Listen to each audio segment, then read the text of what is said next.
Good morning. As you can see, it is not for me.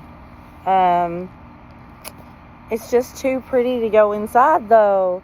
I love the opportunity to be outside in this great weather we're having, which just brings up next weekend. I cannot wait to have the opportunity to go outside with you guys. My husband always says that that's where he finds God. He enjoys church, but that's not where his spirituality is. His spirituality is outside. And I remember when I was a little girl feeling that same way. And when we started dating and we started going outside more, I got to experience that again. And so I'm really excited to have that experience with you guys. All right, so let's get started. All right, so it says, in light of the challenges Paul is facing and the worries the Philippians have for him, Paul commands, not suggests, that they not be anxious about anything. Still, they had a lot to worry about. Being persecuted, strife among believers, and the uncertainty of Paul's future are just a few of the things they could have worried about. In light of all their anxieties, Paul reasons, why worry when you can pray?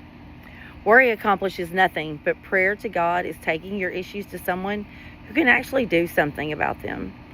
Now, so we are called to pray about everything, not just some things, but everything. If you can worry about it, you should be praying about it. Although we are to pray with supplication, meaning telling God what we want Him to do, we are also to pray with thanksgiving, ensuring we maintain a focus on what He's already done for us. As we do this, Paul says, and the peace of God, which surpasses all understanding, will guard your hearts and your minds in Jesus Christ. That's one of my favorite scriptures.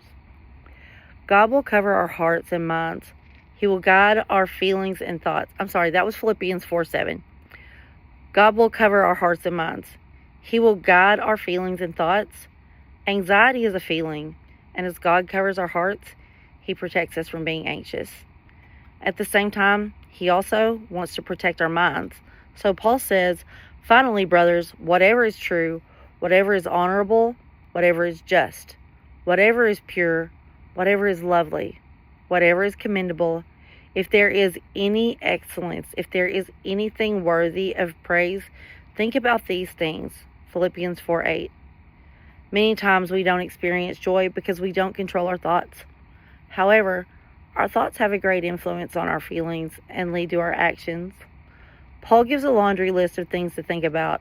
What is commendable, excellent, praiseworthy, and more?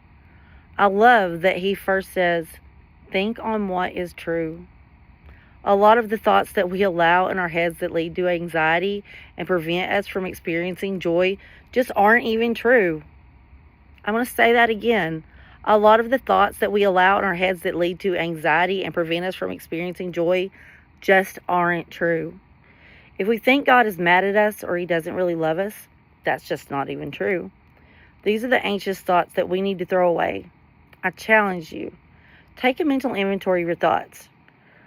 Write them down and ask, is this even true? If it's not true, let it go. If it is, pray about it and give it to God.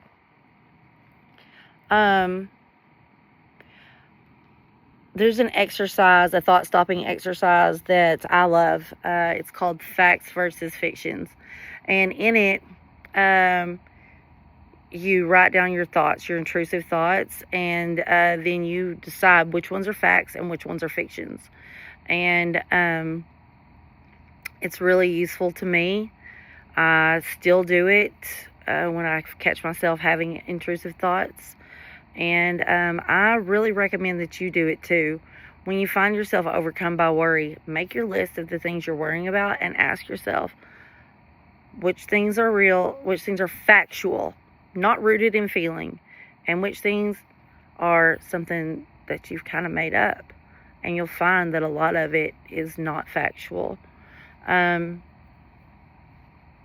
So try doing that.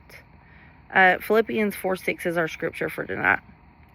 It says, be anxious for nothing, but in everything by prayer and supplication with thanksgiving, let your requests be made be made known to God.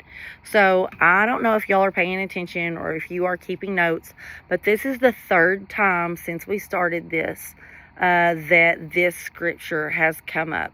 And 3 is a number of confirmation.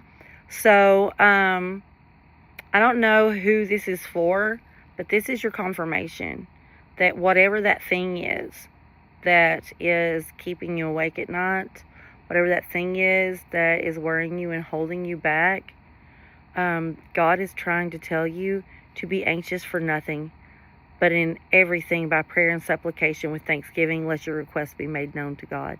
He's asking you to tell him what you need, what you want, so that he can give it to you. And I urge you to do that today.